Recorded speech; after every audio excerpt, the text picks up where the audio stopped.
Everyone who's subscribed to my YouTube channel knows I've been on the Utah Jazz hype train before it even took off. I've been talking about the Utah Jazz and what they have been working together on for the entire season before everyone, even the mainstream media.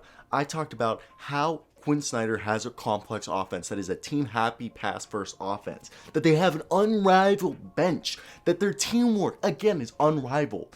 And the fact that Rudy Gobert isn't even flashy, but is insane, like his insane impact on the defensive, even on the rebounding aspect on the offensive side is so huge because it creates second chance opportunities again and again. So before we start today's video, I want to hear your opinions down below. I believe the Utah Jazz will make the Western Conference Finals at the very least. They have a chance to beat the Lakers, to go into, they've already beaten the Lakers like the other night, but I'm saying is the fact that the Utah Jazz right now are the team to beat in the entire NBA. They are the scariest team in the entire NBA. From the fact that you have a guy like Jordan Clarkson, Mike Conley, Donovan Mitchell, who are the three leading scorers who are interchangeable. Okay, you can go and watch them beat you with Mike Conley. Mike Conley's tired. Okay, put in Jordan Clarkson. Then Jordan Clarkson's gonna put 16 on you. And that's the thing. Every time you think you're gonna get a break because one of their main players is going to the bench, they have a rotation player who just plug in, take out, plug in the new guy. It's like when you are hitting a Juul or any nicotine device and your pod goes beat and you put a new pod and it's a fresh one, it's just as good as that beat pod when it wasn't beat. I don't know if that was good. If you guys don't use nicotine, I'm trying to think. It's like when you go and get a scratch game. I don't even know. That was my. If you guys use nicotine, tell me if you get that. But either way, I want to talk about the fact that this team as a whole is shooting so good. All right, let's just look at their field goal percentage. For a team, they're shooting 46% and 39% from three.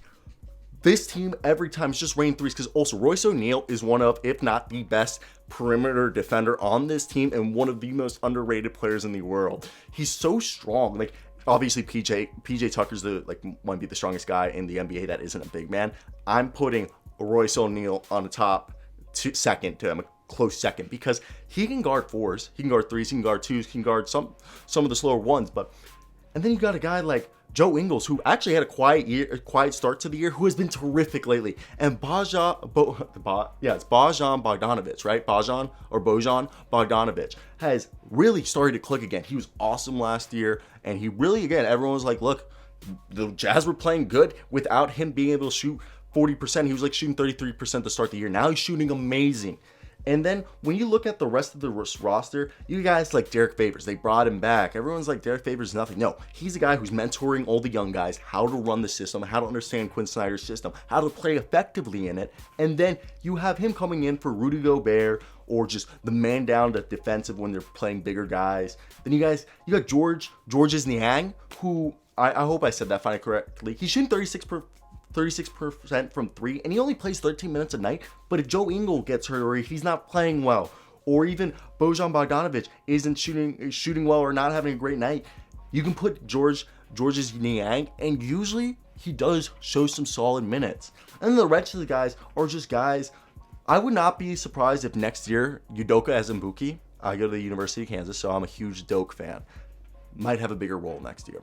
I really do believe it. But Mike Conley, another all-star snub. I actually, if you check out my three-way sports, I actually ranted on there, so it's pretty funny. You'll see that if you guys subscribe there. But look, if we look at the NBA standings, they are clearly the number one team in the league. And it's crazy because they have 6 people scoring double-digit points. Listen to this. This is their points per game. Obviously, leading the way, Donovan Mitchell with 24.1. Then in second place, 16.3 points a game with Mike Conley. 15.3 points with Bojan Bogdanovic. 18.3 points from Jordan Clarkson. 11 points from Joe Ingles. And Rudy Gobert gives you another 14. Royce O'Neal gives you 8. Then Derek Favors gives you 7. And then George Niang gives you about 5.5. 5 points. That's insane. A team with 6 double-digit scores is absurd.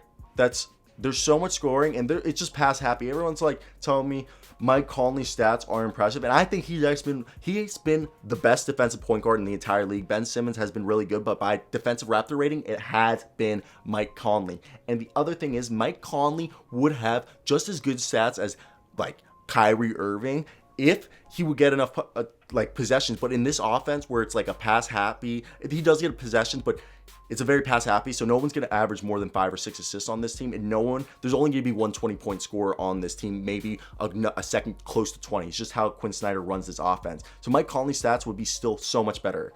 I just want to hear down below. That was my rant. I'm done with this video, guys. I hope you guys did enjoy it. I got to go study at the library, but they're the team to beat, and they're so much fun.